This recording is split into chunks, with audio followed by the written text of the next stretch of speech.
Hello everyone, I am Sandeep, your physics teacher. और आज हम बात करेंगे conversion of galvanometer into ammeter and voltmeter. तो सबसे पहले पढ़ते हैं galvanometer can be converted into the ammeter. So galvanometer को एमीटर में कैसे कन्वर्ट करते हैं इसके बारे में। First of all, what is a ammeter? Ammeter एक वो डिवाइस है जो करंट के अमाउंट को हमें बताता है कि किसी सर्किट में या किसी ब्रांच ऑफ सर्किट में कितना करंट फ्लो हो रहा है। तो इसके लिए क्या करना पड़ता है, हमें एमीटर को सीरीज में कनेक्ट करना होगा, क्योंकि सीरीज में करंट सेम होता है, तभी वो उसी ब्रांच में करंट हमें बता पाएगा, राइट। तो अब हम किसी डिवाइस को सीरीज में कनेक्ट कर रहे हैं, ठीक है। इज दैट मीन जो रेजिस्टेंस है वो ऐड हो जाएगा, क्लियर। तो रेजिस्टेंस अगर ऐड हो गया तो इस कंडीशन में जो करंट है वो एक्चुअल करंट नहीं बताएगा। इसका मतलब क्या है कि करंट रेजिस्टेंस इंक्रीज हो जाएगा तो करंट, एक्चुअल करंट जो फ्लो हो रहा था वो नहीं हमें पता पड़ पाएगा। इसके लिए हम क्या करते हैं, एमीटर का रेजिस्टेंस जो है वो बहुत कम लेते हैं। इज दैट मीन्स कि रेजिस्टेंस अगर नेग्लिजिबल है एमीटर का तो वो आइडियल एमीटर कहलाता है, और एक्चुअल करंट किसी ब्रांच में कितना फ्लो हो रहा है वो हमें वहाँ से पता चलेगा। सो आइडियल एमीटर के लिए ये याद रखना कि उसका रेजिस्टेंस लगभग 0 होना चाहिए, ठीक है। 0 तो नहीं हो सकता, लेकिन लगभग 0 होना चाहिए, बहुत छोटा होना चाहिए। तो इसलिए अब गैल्वेनोमीटर को हमें कन्वर्ट करना है एमीटर में। We know that the resistance of the galvanometer is very high. Galvanometer का रेजिस्टेंस काफ़ी ज़्यादा होता है, तो इससे का टोटल रेजिस्टेंस हमें कम करने के लिए एक इसके पैरेलल में एक शंट रेजिस्टेंस ऐड करते हैं। शंट रेजिस्टेंस वो रेजिस्टेंस है जो अमाउंट में बहुत छोटा होता है, और ये किसी भी रेजिस्टेंस को इफेक्ट करता है, ठीक है। तो एक वेरी स्मॉल शंट रेजिस्टेंस हम इसमें पैरेलल में ऐड करते हैं, तो इसका टोटल रेजिस्टेंस क्या हो जाएगा, बहुत कम हो जाएगा। Like that maximum amount of current shunt resistance से निकल जाएगा, और जो बहुत छोटा अमाउंट ऑफ करंट है वो गैल्वेनोमीटर से जाएगा फॉर रीडिंग, जो हमें रीडिंग देंगे, ठीक है। अब फॉर एग्जांपल मैं आपको बताता हूं कि जैसे अगर गैल्वेनोमीटर का रेजिस्टेंस 100 ओम है और हमने शंट रेजिस्टेंस 0.1 ओम का इसके साथ कनेक्ट किया है, then in a parallel, so total resistance R is equal to the 100 into 0.1 upon 100 plus 0.1। So R is equal to हो जाएगा दैट इज 10 अपॉन 100.1। तो हम इसे डिवाइड करेंगे तो रेजिस्टेंस की वैल्यू कितनी कम आएगी, आप खुद सोच सकते हैं। तो यहाँ पर हमने टोटल रेजिस्टेंस कम कर दिया एक शंट रेजिस्टेंस को ऐड करके। सो that was the use of shunt resistance in galvanometer. अब जो रीडिंग है, या हम ये कहें अब ये पूरा डिवाइस किस में कन्वर्ट हो गया, that was an ammeter, right. So अगर बात करें यहाँ potential, that was the V, ठीक है। तो जो करंट आ रहा है यहाँ पर जो पोटेंशियल होगा S into I minus I G, और इसका जो पोटेंशियल होगा that is I G into G. तो अकॉर्डिंग टू द, हमें ये V की जरूरत नहीं पड़ने वाली, तो according to Kirchhoff second law,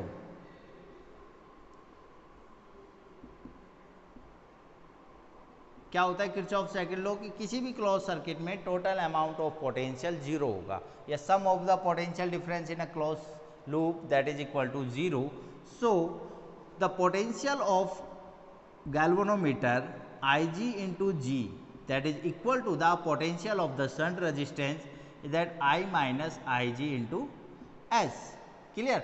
suppose कीजिए total amount of current I आ रहा है, ठीक है, उसमें से गैल्वेनोमीटर में Ig गया, तो यहाँ पर कितना बचा, that is I minus I G, clear. और ये यहाँ पर वापिस आके then again the current is I। So that was the value of Ig। If we find out the value of Ig, तो Ig into G is equal to I into S minus I G into S. इसको इधर ले आइए, I G common आ जाएगा, that is mean G plus S is equal to I into S. और we can say that the value of I G, जो galvanometer में current flow हो रहा है, that is S upon G plus S into I. So that was the amount of current flow in the galvanometer. Numerical questions में ये आपको पूछा जा सकता है या कैसे कन्वर्ट करें, कितना लिमिट होनी चाहिए अगर कोई करंट को किसी अमाउंट ऑफ करंट को फाइंड करना है तो शंट रेजिस्टेंस कितना होना चाहिए, वो हम यहाँ से ऐड कर सकते हैं। और जो टोटल रेजिस्टेंस होगा, टोटल रेजिस्टेंस यानी कि रेजिस्टेंस ऑफ एमीटर, वो इन दोनों को, इसका रेजिस्टेंस G है और शंट रेजिस्टेंस S है, तो पैरेलल में क्या होता है, that is G into S upon G plus S, that was the total amount of resistance. Now we will discuss about the voltmeter. How can we convert it a galvanometer into voltmeter? So now how can we convert it a galvanometer into voltmeter? So what is a voltmeter? A device which give the value of potential difference between two points. Clear? किसी भी circuit के दो point के बीच का potential difference क्या है वो हम वोल्टमीटर से पता करते हैं। और वोल्टमीटर हमेशा पैरेलल में ऐड होता है क्योंकि हम किसी सर्किट का पोटेंशियल पैरेलल में ही ऐड करके उनको फाइंड कर सकते हैं, ठीक है, क्योंकि पैरेलल में पोटेंशियल सेम होता है। That was the answer of that question कि why we connected a galvanometer into the parallel. So now if we going through the galvanometer converted into voltmeter, तो वोल्टमीटर पैरेलल में add होता है तो इसका high resistance होना चाहिए और एक आइडियल वोल्टमीटर का रेजिस्टेंस मैक्सिमम होना चाहिए, यानी कि लगभग इन्फिनिटी होना चाहिए, तभी वो एक आइडियल वोल्टमीटर कहलाएगा। तो कैसे हम एक वोल्टमीटर को कन्वर्ट कर गैल्वेनोमीटर को कन्वर्ट कर सकते हैं वोल्टमीटर में? सपोज कीजिए ये गैल्वेनोमीटर है और इसका और रेजिस्टेंस इंक्रीज करने के लिए हम एक हाई रेजिस्टेंस यहाँ पर ऐड करते हैं, that is the resistance R। Clear?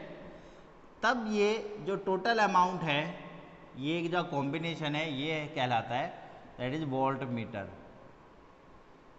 ठीक है। अब इस वोल्टमीटर को किसी एक्सटर्नल रेजिस्टेंस से ऐड कर देंगे तो वो हमें उसका पोटेंशियल डिफरेंस देगा। इसको अगर इसमें करंट I है तो सीरीज में दोनों कनेक्टेड है तो दोनों में ही करंट कितना फ्लो हो रहा है, that was the I current. Clear?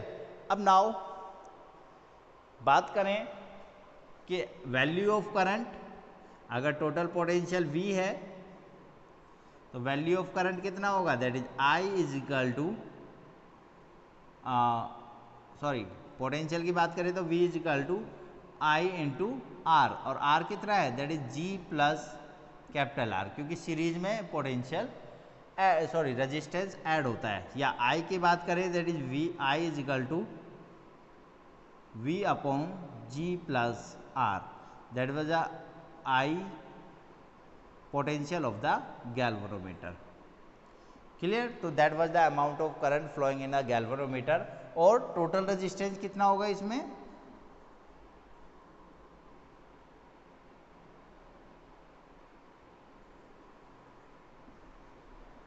The total resistance of the voltmeter that is RV is equal to R plus G। Clear? So that was the conversion of galvanometer into ammeter and voltmeter. कैसे हम galvanometer को voltmeter में या ammeter में change कर सकते हैं। Right class?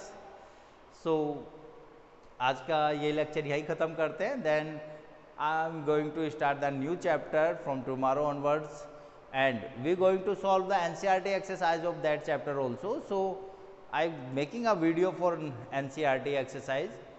Clear?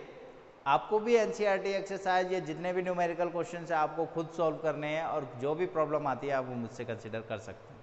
तो बेस्ट तो यही रहेगा कि टॉपिक सारे कंप्लीट हो चुके हैं और आपको खुद से ही अपने एक्सरसाइज को सॉल्व करेंगे, फॉर्मूला यूज़ करेंगे तो आपको उन क्वेश्चंस की भी प्रैक्टिस होगी। बट अगर कहीं पे भी कोई भी प्रॉब्लम आती है तो आप मुझसे डिस्कस कर सकते हैं। Thank you.